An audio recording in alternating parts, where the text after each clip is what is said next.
തദ്ദേശ സ്വയംഭരണ തെരഞ്ഞെടുപ്പിന് മാസങ്ങൾ മാത്രം ശേഷിക്കെ പത്തനംതിട്ട നഗരസഭയിൽ സ്ഥാനാർത്ഥി നിർണയ ചർച്ചകൾ സജീവമായി. നിലവിൽ UDF ഭരിക്കുന്ന നഗരസഭയിൽ ഭരണം നിലനിർത്താനായി ജനസമ്മതരായ പുതിയ സ്ഥാനാർത്ഥികളെ അവതരിപ്പിക്കാനാണ് UDF ജില്ലാ നേതൃത്വത്തിന്റെ നീക്കം. നിലവിൽ UDF വൻ ഭൂരിപക്ഷത്തിൽ ഭരിക്കുന്ന നഗരസഭയാണ് പത്തനംതിട്ട. കോൺഗ്രസ് അനുകൂല മനസ്സുള്ള നഗരപ്രദേശം എന്നാണ് പത്തനംതിട്ടയെ പൊതുവിൽ വിശേഷിപ്പിക്കാറ്. അതുകൊണ്ട് തന്നെ വരുന്ന തെരഞ്ഞെടുപ്പിൽ ജനകീയരായ പുതിയ സ്ഥാനാർത്ഥികളെ രംഗത്തിറക്കി മികച്ച ഭൂരിപക്ഷം പിടിക്കണമെന്നാണ് UDF തീരുമാനം. ഇതിന്റെ ഭാഗമായി ഘടകകക്ഷികൾ ഉൾപ്പെടെയുള്ളവർ മികച്ച സ്ഥാനാർത്ഥികളുടെ പേരുകൾ ഉൾപ്പെടുന്ന പട്ടിക തയ്യാറാക്കുന്ന തിരക്കിലാണ്.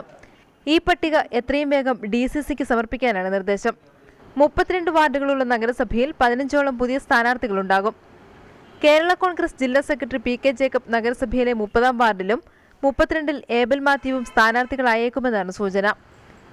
ഇതിനു പുറമെ 28, 26, 29 എന്നീ വാർഡുകളിലും പുതിയ സ്ഥാനാർത്ഥികളാകും ഉണ്ടാവുക. ഇവരെല്ലാം തന്നെ വിജയിച്ചാൽ മികച്ച പ്രതിച്ഛായയുള്ള ഭരണസമിതി രൂപീകരിക്കാനാകുമെന്നും UDF കണക്കുകൂട്ടുന്നു. സ്ഥാനാർത്ഥി പട്ടിക പുറത്തുവരുമ്പോൾ നിലവിലെ ഭരണസമിതിയിൽ ആരോപണ വിധേയരായ ചിലരെ ഒഴിവാക്കാനും ധാരണയായിട്ടുണ്ട്. ഇത് തെരഞ്ഞെടുപ്പിന് മുൻപേ തന്നെ പല പൊട്ടിത്തെറികൾക്കും കാരണമായേക്കും. റിപ്പോർട്ടർ, പത്തനംതിട്ട.